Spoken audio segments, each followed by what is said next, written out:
Bonjour et bienvenue à toutes et à tous. Aujourd'hui dans cette vidéo, je vais vous parler d'Insolite. On va voir ensemble quelles sont les particularités des panneaux créés par cette entreprise et pour qui sont fabriqués ces nouveaux modules révolutionnaires. Vous pourriez très bientôt voir des panneaux Insolite fleurir sur les toits et dans les champs. Alors autant tout savoir à leur sujet. On se lance tout de suite, c'est parti.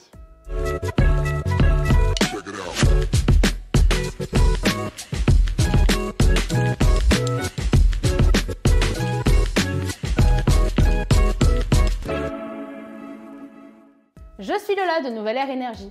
Durant la lecture de cette vidéo, je vous encourage à me poser vos questions en commentaire. J'y répondrai avec plaisir en quelques minutes. Je vous conseille aussi de vous abonner à ma chaîne sans oublier de cliquer sur la petite cloche parce que je partage des bons plans sur l'installation de panneaux solaires et je mets aussi très souvent en ligne des guides vidéo qui vous donnent plein de conseils sur l'énergie solaire.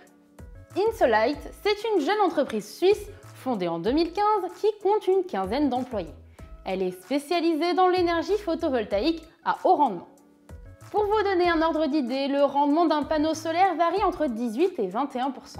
Ceux d'Insolite affichent 30% de rendement. Ce pourcentage a été validé par l'Institut solaire de l'Université Polytechnique de Madrid en 2018. Plutôt prometteur. Insolite a d'ailleurs été élu 10e meilleure start-up suisse en 2020. Sa technologie a tellement séduit que l'Office fédéral de l'énergie et des groupes industriels et de recherche l'ont épaulé.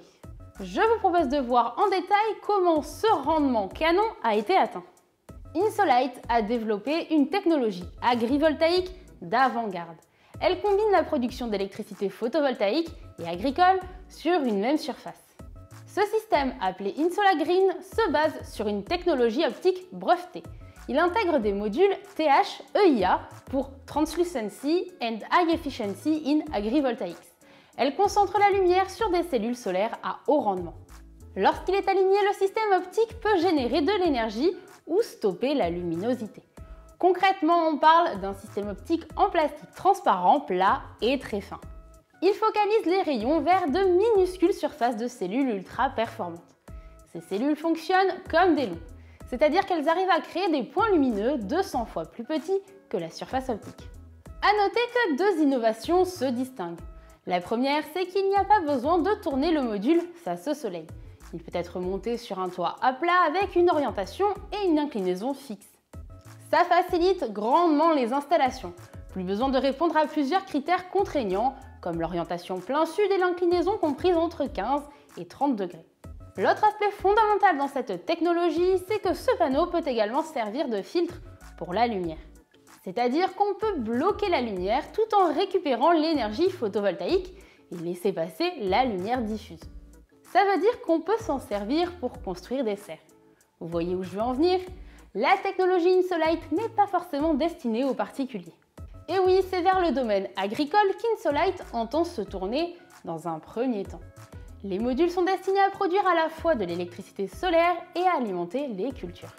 En fait, la lumière diffuse va favoriser la photosynthèse des plantes et transformer l'excédent de lumière en électricité. Ces panneaux peuvent être utilisés comme ombrières et ainsi protéger les cultures qui sont sensibles aux excès de lumière, un peu comme un store intelligent qui ajuste la quantité de lumière nécessaire. Ça peut être très utile pour les framboisiers ou les fraisiers par exemple. Ces petits fruits qui sont des plantes de sous-bois ont besoin de beaucoup d'ombre. Mais les panneaux Insolite ne s'arrêteront certainement pas à l'agriculture. Des modèles ornent déjà les toits des entreprises et il est possible qu'ils soient bientôt disponibles pour les particuliers. Mais avant de penser à poser ces capteurs sur votre toit, jetons un œil à leur coût.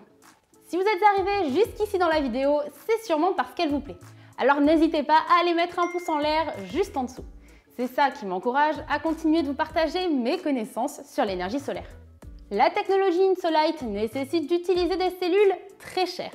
Ce sont les mêmes que celles qui sont employées sur les satellites envoyés dans l'espace. Pour limiter leur coût, l'entreprise suisse a placé un réseau de lentilles hexagonales disposées en nid d'abeilles. Ça concentre les rayons solaires vers ces cellules.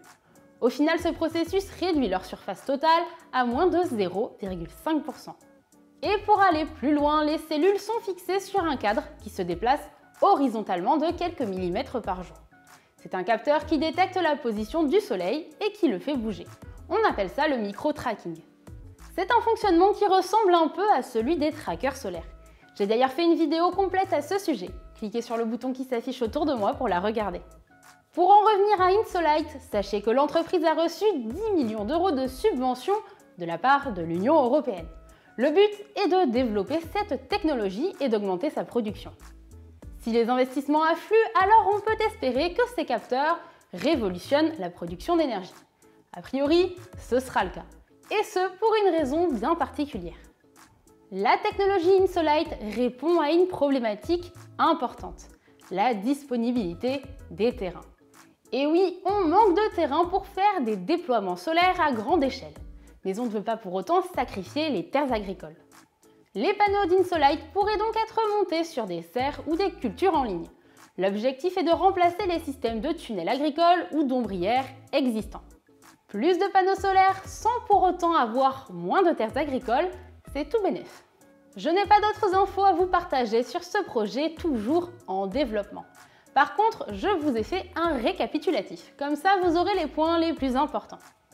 Ces panneaux nouvelle génération ont un coût assez élevé. Ils sont plus chers à produire qu'une centrale photovoltaïque au sol. La différence est comblée par la quantité d'énergie supplémentaire produite. Le prix du kilowattheure devrait donc baisser. C'est une installation à double usage. Elle permet de combiner la production agricole et la production électrique. Pas besoin de faire de compromis entre les deux. Au début, l'utilisation de cette technologie était réservée aux agriculteurs. Aujourd'hui, les capteurs sont proposés pour les toitures de grands bâtiments. Si on suit cette logique, ils seront peut-être bientôt disponibles pour les particuliers. Promis, je vous en tiendrai informé. Cette vidéo est terminée et je vous remercie de l'avoir regardée. En attendant la prochaine, je vous encourage à aller jeter un œil aux vidéos que j'ai déjà publiées. A très bientôt sur la chaîne.